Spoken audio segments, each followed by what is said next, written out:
नमस्कार, देश की बात में हाजिर हैं और पहले बात केंद्रीय मंत्रिमंडल में विस्तार की, बदलाव की।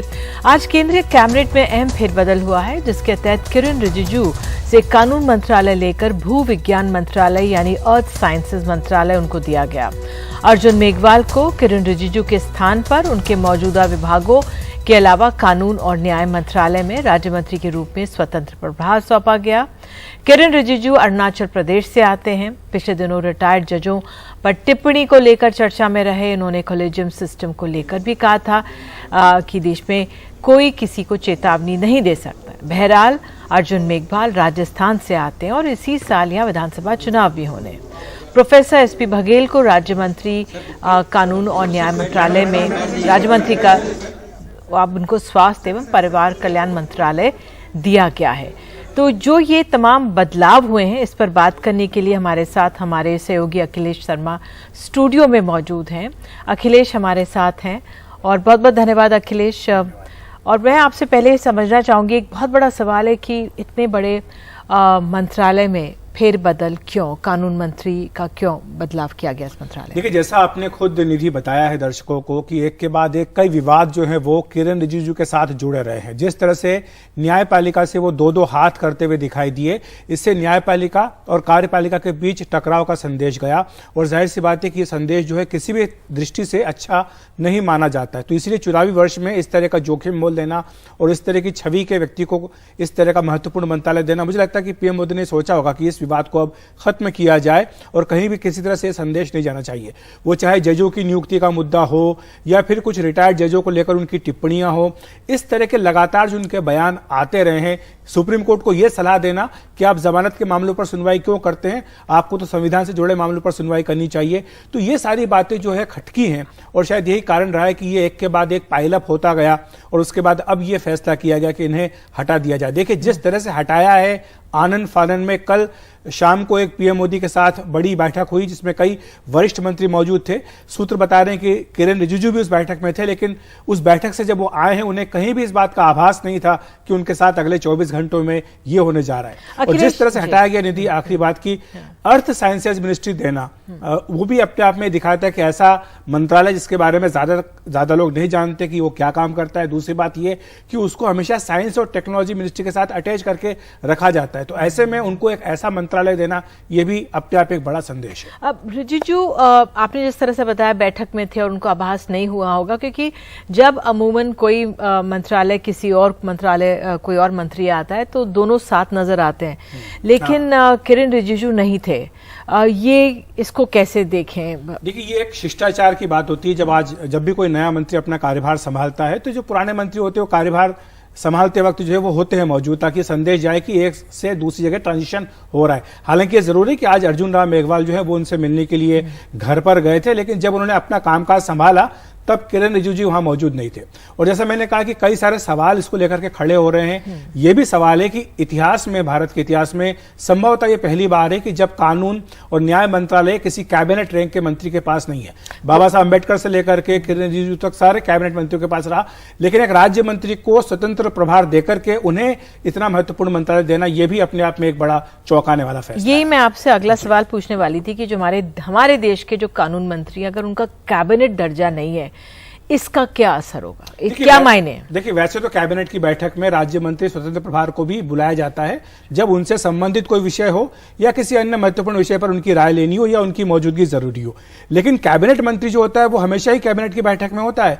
और चूंकि कानून न्याय मंत्री हमेशा से कैबिनेट रैंक का रहा है, तो कैबिनेट में मान लीजिए कभी भी कोई ऐसा विषय आया जिसमें कि कानून के पक्ष की या संविधान के पक्ष की आपको राय चाहिए होती, तो तुरंत वहां पर राय देने के लिए उपलब्ध होता है। इस मामले में यह होगा कि हर बार बैठक में अर्जुन राम मेघवाल को जाना होगा। हालांकि ये सरकार की अपनी बात है, अंदरूनी व्यवस्था, इसमें कहीं कोई वो दिक्कत नहीं है। एक जो दूसरी दिक्कत आ रही थी वो ये थी कि एमओएस आईसी यानी एमओएस इंडिपेंडेंट चार्ज आपने अर्जुन राम मेघवाल को दिया, लेकिन उसी मंत्रालय में एमओएस थे एसपी सिंह बघेल, तो राज्य मंत्री के नीचे राज्य मंत्री कैसे काम कर सकता है, ये एक विसंगति थी। लेकिन शाम को राष्ट्रपति भवन की ओर से दूसरा कम्युनिके आया है जिसमें एसपी सिंह बघेल का जो तबादला है वो कर दिया गया स्वास्थ्य और परिवार कल्याण मंत्रालय में। बिल्कुल अखिलेश, आप हमारे साथ जुड़े और आपने ये मामला समझाया, बहुत महत्वपूर्ण है, धन्यवाद इसके लिए बहुत। और आपको बता दें, नए कानून मंत्री का प्रभार जिस तरह से अर्जुन मेघवाल, राम मेघवाल के बने हैं मंत्री। हमारी सहयोगी मेघा प्रसाद ने उनसे बात किया, ये बातचीत सुनाते हैं।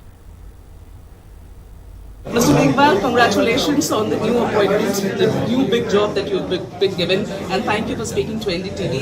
My first question to you, a big responsibility, sir. You've been chosen. You know what's the reason behind it?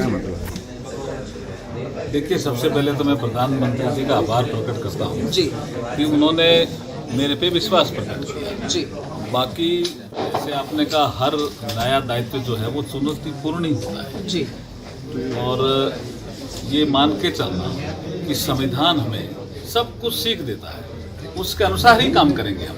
अचानक से इस तरीके से किरण रिजिजू जी को शिफ्ट करना और आपको लाना, उसके पीछे क्या वजह हो?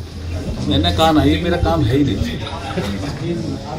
संविधान के अनुसार काम करना यही मेरा काम है। जो पिछले 3-4-6 महीने में इतनी सारी रनिंग्स हुई हैं किरण रिजिजू जी की, जुडिशरी के साथ, सीजेआई के साथ बहुत स्टेटमेंट्स हुए हैं जो प्रेजेंट नहीं थे, आपको लगता है ये सब कंट्रीब्यूट किया है उन्हें हटाने के लिए? नहीं, ऐसा कुछ भी नहीं है। देखिए, न्यायपालिका और कार्यपालिका के संबंध मधुर रहे हैं, मधुर रहेंगे, संविधान के अनुसार ही रहते हैं, संविधान के अनुसार ही हम काम करते हैं।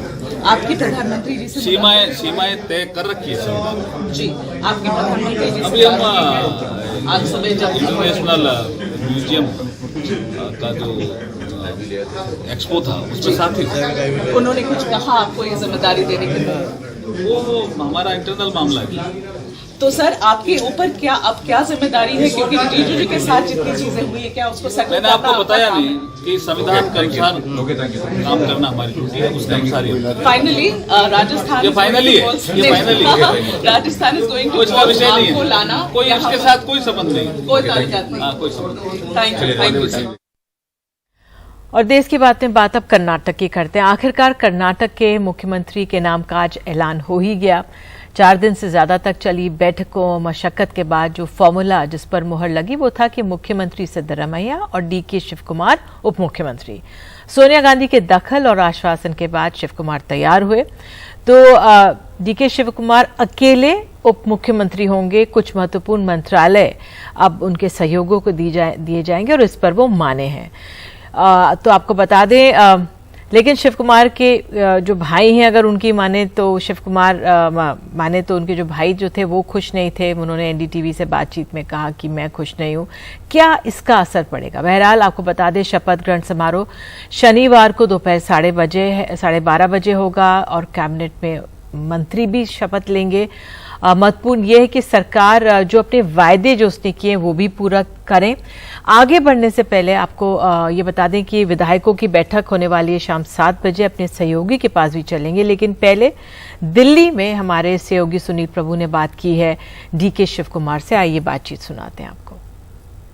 Finally agreed to the Congress president's decision. It must have been very difficult for you because you've toiled, worked. I've seen you in the state of Karnataka from the time when the Congress was decimated to bring it together. You know, after working hard, you always want that gain, and that is why you were extremely determined for that top post. How did you finally concede to this? See, ultimately, for various reasons, suppose you think that we have done not won the election, what would have been the position? So now we have won. We have to get the fruit out of it. So to get the fruit, it is not me alone. Lakhs and lakhs of workers have done their best, suffered, worked hard. So we'll have to look at their end also. Mr. Siddaramaiah and you have how are you going to work together and ensure that for the next 5 years, the Congress government will be stable? Because that's something that the people of Karnataka are really expecting, and that is why they gave the Congress a massive mandate. Watch out for next 5 years and come back to me. और आइए सीधे चलते हैं अपने सहयोगी नेहाल किदवई के पास। नेहाल, अब कुछ ही देर में विधायकों की बैठक होने वाली है, वहां पर क्या आंकलन है? एक ही सवाल पूछ रही हूं आपसे, क्या आंकलन है जो फॉर्मूला दिल्ली से गया है? विधायकों में क्या बात हो रही है, जरा बता दीजिए। देखिए, हमें जो जानकारी मिल रही है उसके मुताबिक डीके शिवकुमार उप मुख्यमंत्री होंगे। बिल्कुल तस्वीर साफ है, मुख्यमंत्री सिद्धरामैया हैं। लेकिन साथ ही साथ कोई पावर शेयरिंग फार्मूला भी तय किया गया है, यानी कितने साल डीके शिव कुमार मुख्यमंत्री, कब उनको पावर का सत्ता का हस्तांतरण होगा, ये भी शायद तय हो गया है। और इस बात को लेकर डेडलॉक था, और डेडलॉक को सुलझाने के लिए राहुल गांधी, साथ ही साथ सोनिया गांधी वहाँ मौजूद नहीं थी, तो ऐसा बताया जा रहा है कि वीडियो कॉन्फ्रेंसिंग के जरिए उनसे बात करवाई गई। तो कुल मिला के जो भी कुछ तय होना था वो सब कुछ तय हो गया है। और एक जानकारी ये भी है कि कल सुबह डीके शिव कुमार और सिद्धरमैया एक बार फिर दिल्ली जाएंगे। बची खुची जो बात है, किस तरह से कैबिनेट का जो स्वरूप है उसको जो फिनिशिंग टच देना है, उसके लिए जब राहुल गांधी से कल दिल्ली में डीके शिव कुमार और सिद्धरमैया की मुलाकात हुई थी, उसके बाद मल्लिकार्जुन खड़गे के साथ 2 से ढाई घंटे की बैठक हुई थी। उसमें पूरे कैबिनेट का स्वरूप, किसको क्या मंत्रालय मिलेगा, क्या पोर्टफोलियो मिलेगा, सब कुछ तय हो गया था। तो बस एक फॉर्मेलिटी है। और लेकिन एक बात तय है कि जो भी डीके शिव कुमार चाहते थे वो लगभग सब कुछ उनको मिला। उनको पहले से पता था कि भ्रष्टाचार के मामले पर यहाँ पर कांग्रेस ने वोट मांगा है। ऐसे में शायद चूँकि जो भी केस है उनके खिलाफ, उसमें उन्हें यहाँ पर मुख्यमंत्री का पद नहीं मिल सकता है। ये बिल्कुल डीके शिव कुमार को शुरू से ही ये साफ था। और ऐसे में उनकी जो मांग थी उप मुख्यमंत्री बनने की, साथ ही साथ पोर्टफोलियोज की, वो सारी बातें तय हो गई। और इसके बाद जो गतिरोध था वो दूर हो गया। यहाँ ये देखिए, ये सिद्धरमैया का घर है और यहाँ पे लोग इंतजार कर रहे हैं कि शायद सिद्धरमैया यहाँ पर आएंगे। काफ़ी यहाँ पर सुरक्षा व्यवस्था भी मजबूत की गई है। लेकिन अभी हमें एक वरिष्ठ पुलिस अधिकारी ने बताया कि शायद सिद्धरमैया यहाँ नहीं आएंगे, वो सीधे यहाँ से प्रदेश कांग्रेस कार्यालय जा रहे हैं, जहां पर विधायक दल की बैठक है। तो ऐसे में ये जो उनके जो सपोर्टर्स हैं, कैमरा पर्सन गोविंद मूर्ति जब बाएं तरफ कैमरा पैन करेंगे तो आप देखिए उनके सपोर्टर्स यहाँ पे बड़ी तादाद में मौजूद हैं, पुलिसकर्मी मौजूद है, सुरक्षा के व्यापक इंतजाम किए हैं।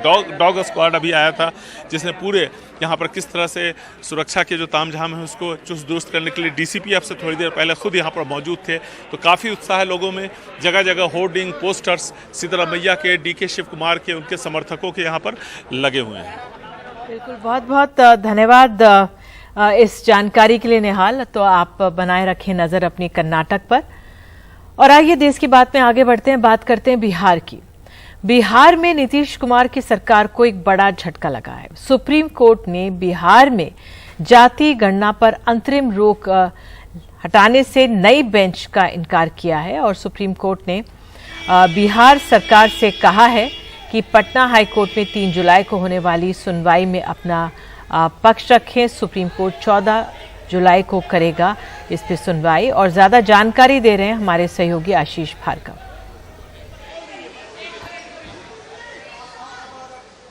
बिहार में जातिगत गणना यानी सर्वे को लेकर सुप्रीम कोर्ट का बड़ा फैसला है और सुप्रीम कोर्ट से बिहार सरकार को बड़ा झटका लगा है।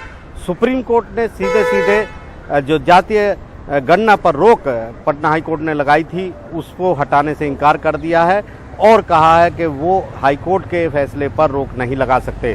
सुप्रीम कोर्ट ने बिहार सरकार को कहा है कि पटना हाईकोर्ट में इस मुद्दे पर 3 जुलाई को अगली सुनवाई होनी है, लिहाजा जो सरकार है वो अपना पक्ष हाईकोर्ट में रखे। अगर हाईकोर्ट उसकी बात नहीं सुनेगा या सुनवाई आगे बढ़ जाएगी, सुनवाई टाल दी जाएगी, तो 14 जुलाई को फिर सुप्रीम कोर्ट इस मामले पर सुनवाई करेगा। यहाँ पर बिहार सरकार लगातार कह रही थी कि 80% सर्वे का काम पूरा हो चुका है। ये जनगणना नहीं है बल्कि जातिगत आधार पर सर्वे है। बहुत सारे बड़ा तंत्र इस काम में लगाया गया है। सिर्फ 10 दिन का समय उनको सरकार को दे दिया जाए ताकि वो इस सर्वे का काम पूरा कर ले। सुप्रीम कोर्ट ने बड़े सवाल उठाए। सुप्रीम कोर्ट ने कहा कि ये जनगणना है या सर्वे है, ये सुनवाई के दौरान देखेंगे, ये तय करेंगे। इसके अलावा ये भी पूछा बिहार सरकार से कि इतने बड़े पैमाने पर ये सर्वे हो रहा था, लोगों की निजता का क्या होगा, डेटा को किस तरह सुरक्षित रखा जाएगा। इस पर बिहार सरकार ने कहा कि उसने पूरे इंतजाम कर रखे हैं, लोगों की निजता का ध्यान रखा जाएगा। लेकिन सुप्रीम कोर्ट ने साफ इनकार कर दिया कि वो पटना हाईकोर्ट ने जो अंतरिम रोक लगाई है जातीय गणना पर उसको नहीं हटाएगा।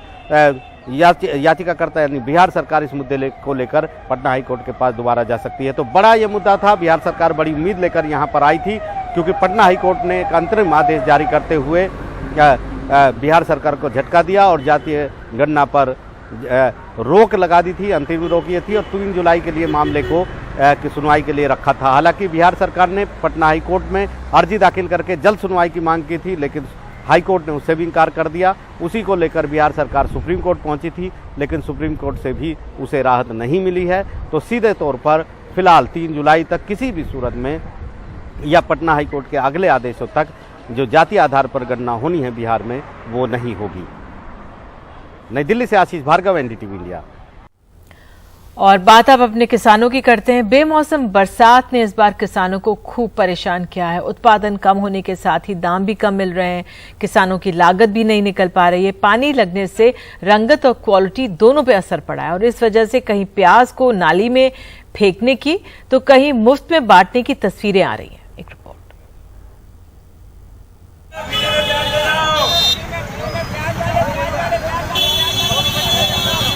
खंडवा नगर निगम के सामने भेरूखेड़ा के किसान घनश्याम ने प्याज का ढेर लगाया और मुफ्त में बांट दिया।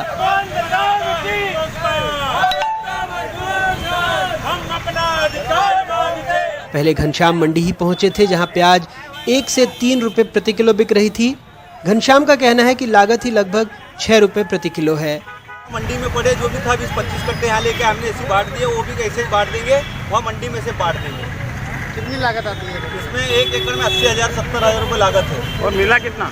मिला भैया मेरे को अभी तो 1 रुपए की मैंने प्याज नहीं बेची। कमलेश पटेल ज्यादा नाराज थे, सो उन्होंने अपनी उपज नाले में फेंक दी।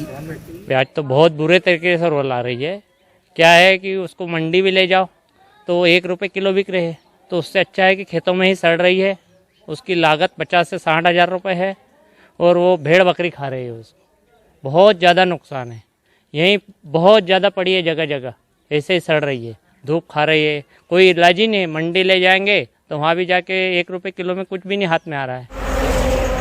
श्यामपुर के रहने वाले जगदीश की आधी से ज्यादा सब्जियां खेतों में सड़ गईं। फसल तैयार थी तभी बारिश हुई। उपज इतनी नहीं कि मंडी लेकर जाएं, सो फुटकर ही बेच रहे हैं। परेशान हैं, कीमत नहीं मिल रही है। मंडी में हमारी 1-2 रुपए किलो प्याज बिक रही और हम खुले में जो 5-6 रुपए किलो बेच रहे हैं ऐसी प्याज। पहले कितनी बिकती थी? पहले 15 रुपए 20 रुपए किलो बिक जाती थी प्याज। तभी कितना नुकसान है? अभी साहब आधा से ज़्यादा नुकसान है, पूरे ही नुकसान है वो तो। अभी तो क्या बारिश आई नहीं है, बारिश में तो और सब सड़ जाएगी प्याज। और अभी तो जो है कि ये हाल है तो बारिश में क्या होगा। महीने भर पहले मुख्यमंत्री ने प्रभारी मंत्रियों से सर्वे चेक करने, किसानों की मदद करने को कहा था, लेकिन हालात क्या हैं ये 3 तस्वीरें बता रही हैं। एक अपना पीड़ित किसान भाइयों को मेरा आप सबसे आग्रह मदद करने का। वैसे तो प्रशासन लगा हुआ है, लगभग 70,000 हेक्टेयर में नुकसान हुआ है, 64 करोड़ रुपया उसकी राहत की राशि अभी तक आ रही है और कुछ जगह 4-5 जिलों का आंकड़ा भी नहीं आया है। लेकिन प्रभारी मंत्री के नाते आप जिन जिलों में ओले गिरे हैं एक बार खुद आप चेक कर लें, जांच लें, इसमें कहीं कोई कसर नहीं छोड़ना है किसानों की मदद करने में। बीते सालों में किसानों के लिए प्याज के भाव तो वही हैं, लेकिन लागत कई गुना बढ़ गई है। पहले बीज 500 रुपये प्रति किलो मिल जाता था, अब 1500 से 2000 रुपये प्रति किलो। मजदूरी 100 रुपये रोजाना से बढ़कर 400 से 500 रुपये प्रतिदिन हो गई है। चौपाई, निदाई, कटाई, छटाई सब में मजदूरों की ज़रूरत है। बिजली, खाद, कीटनाशक सब के दाम बढ़ गए हैं। केंद्र सरकार ने किसानों की आय को दोगुनी करने का वायदा किया था, लेकिन प्याज के किसानों की आय 20 साल से जस की तस है। हाँ, इस दौरान लागत ज़रूर बढ़ गई है, रकबा घट गया है। पहले जहाँ 1 बीघे में 100 से 125 क्विंटल प्याज होती थी, वहाँ अब 50 से 60 क्विंटल प्याज ही हो रही है। केरल की तर्ज पर मध्य प्रदेश सरकार ने भी कुछ फलों और सब्जियों पर MSP देने की बात कही थी, लेकिन फिलहाल ये बात फाइलों में ही है। खंडवा से अपने सहयोगी निशात और भोपाल से कैमरा पर्सन रिजवान खान के साथ अनुराग द्वारी, NDTV इंडिया।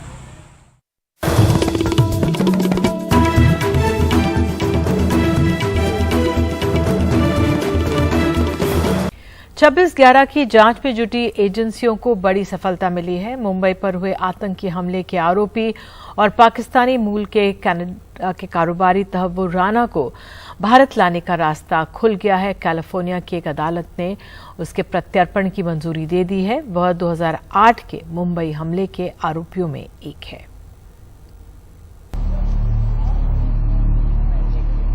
– 2008 के मुंबई हमलों का आरोपी तहव्वुर राना अब भारत लाया जा सकेगा। 62 साल का ये शख्स पाकिस्तानी मूल का कन्नडाई कारोबारी है।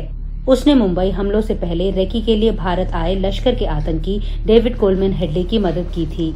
10 जून 2020 को भारत ने उसके प्रत्यर्पण की अस्थायी गिरफ्तारी की मांग करते हुए शिकायत दर्ज कराई थी। इसके खिलाफ राणा कोर्ट गया था। बाइडेन प्रशासन ने राणा के भारत प्रत्यर्पण का समर्थन किया और उसे मंजूरी दे दी। हालांकि राणा को तत्काल भारत नहीं लाया जा सकेगा क्योंकि उसके खिलाफ एक मामला वहां भी चल रहा है। एनआईए इसे बड़ी जीत मान रही है। तहावुर हुसैन राणा के बारे में जो भी हमने कोर्ट में भारत सरकार ने सबूत के, उसका पूरा आधार जो डेविड हेडली, जिसके बंबई के आतंकवादी में 26/11 के आतंकवादी है, उसमें जिसके खिलाफ हम ट्रायल चला रहे हैं, और उसमें मुंबई कोर्ट में डेविड हेडली की गवाही मैंने माफी का गवाहधार करके ली। डेविड हेडली ने हमें कुछ ऐसा अपने सबूत एविडेंस में ऐसा सेंसिटिव रिविलेशन दिया है कि जिसके आधार पर यह स्पष्ट हो चुका है कि तहावुर हुसैन राणा भी एक साजिश करता है। जानकारी के मुताबिक कोर्ट ने माना है कि भारत अमेरिका के बीच प्रत्यर्पण संधि है। ये मानने की वजह है कि राणा पर लगे आरोप सही हैं। उसे भारत प्रत्यर्पित किया जाना चाहिए। We are in very regular touch with the US. Tahawwur Rana को भारत लाने की प्रक्रिया को लेकर हम लगातार अमेरिकी अधिकारियों के संपर्क में हैं। अमेरिका की अदालत ने जो भी फैसला दिया है वो हम देख चुके हैं। इसे लेकर हमारे और अमेरिका के बीच संवाद जारी है। By the local US court there, that conversation of ours with the US side is continuing. Tahawwur Rana के प्रत्यर्पण का रास्ता खुलना भी मुंबई के इंसाफ का एक अहम मोड़ है। लेकिन 26/11 के उस हमले के कई आरोपी अभी तक पाकिस्तान में हैं। 2011 में एनआईए ने जिन 9 लोगों के खिलाफ चार्जशीट दायर की थी, उनमें राणा और हेडली के अलावा हाफिज सईद, जकीरुर रहमान लखवी, इलियास कश्मीरी और कई पाकिस्तानी अफसर भी थे, जिन्हें लाया जाना अभी बाकी है। भारत और यूनाइटेड स्टेट्स ऑफ अमेरिका के बीच में प्रत्यर्पण संधि है और जो भी आरोप तहव्वुर राणा पर लगाए गए हैं वो इतने संगीन हैं कि उसके ऊपर प्रत्यर्पण करने में कोई अमेरिका को मुश्किल नहीं होनी चाहिए। दिलचस्प बात यहाँ पर यह भी है कि ये फैसला प्रत्यर्पण का तब आया जब 1 महीने के अंदर भारतीय प्रधानमंत्री Narendra Modi America as a state guest जा रहे हैं। नई दिल्ली से नीता शर्मा, एनडीटीवी इंडिया के लिए। प्रधानमंत्री मोदी ने उड़ीसा में 8,000 करोड़ से ज्यादा की रेल परियोजनाओं का उद्घाटन और शिलान्यास किया है। इनमें पुरी और कटक के रेलवे स्टेशन के पुनर्विकास की योजनाएं शामिल हैं। उन्होंने पुरी हावड़ा के बीच वंदे भारत ट्रेन को भी हरी झंडी दिखाई है। वंदे भारत एक स्थान से दूसरे स्थान पर यात्रा करती है, गुजरती है, तो उसमें भारत। और आपको बता दें, अश्विन वैष्णव रेल मंत्री ने इस मौके पर बताया है कि भारत की वंदे भारत दूसरे देशों की तरह रेलगाड़ियों से बहुत ज्यादा आगे है। If you compare Vande Bharat train with all the world's best trains, parameter by parameter, Vande Bharat stands apart. It's actually most of the parameters it is better than world's best trains. For example, acceleration 0 to 100 kmph Vande Bharat reaches in 52 seconds. Other benchmarked equal comparable trains, best in the world I'm saying, I'm not taking any names, best of the trains in the world, they do 54 seconds, 56 seconds or 60 seconds. The noise level inside the train 100 times less than the noise inside an aeroplane. The jerks, the design of the bogie, the design of the coach, the design of the electrics, design of the entire train control system, everything is world class. So the whole world is today looking at India emerging as a technology exporter, not just technology importer but technology exporter in railway. तो आइए आपको सीधे कर्नाटक लिए चलते हैं। यहाँ पर कुछ ही देर में विधायक दल की बैठक होने वाली है। बहुत अहम 224 विधानसभा सीट है यहाँ पे और 135 सीट की भारी बहुमत से कांग्रेस जीती है और 4 दिन से ज्यादा की मशक्कत के बाद मुख्यमंत्री कौन होगा इस पर फैसला आज सुबह हुआ। उसके बाद ये दोनों दिग्गज नेता सिद्धरमैया और डीके शिवकुमार वापसी का रुख, सिद्धरमैया पहुंच गए हैं बेंगलुरु और ये दोनों तस्वीरें आप देख सकते हैं इन दोनों नेताओं की जो बेंगलुरु पहुंचे हैं। आपको बता दें सिद्धरमैया मुख्यमंत्री, डीके शिवकुमार उप मुख्यमंत्री होंगे और पार्टी के प्रदेश अध्यक्ष भी बने रहेंगे। और डीके शिव कुमार को मनाने में काफ़ी समय लगा और उन्होंने करीब 10 मंत्रालय अपने सहयोगियों के लिए लिए हैं। अब जो सिद्धरामैया के पक्ष में गया वो अहम ये था कि ज़्यादातर जो विधायक थे उनके पक्ष में जिन्होंने वोट किया उनका संख्या बल ज़्यादा था डीके शिव कुमार से।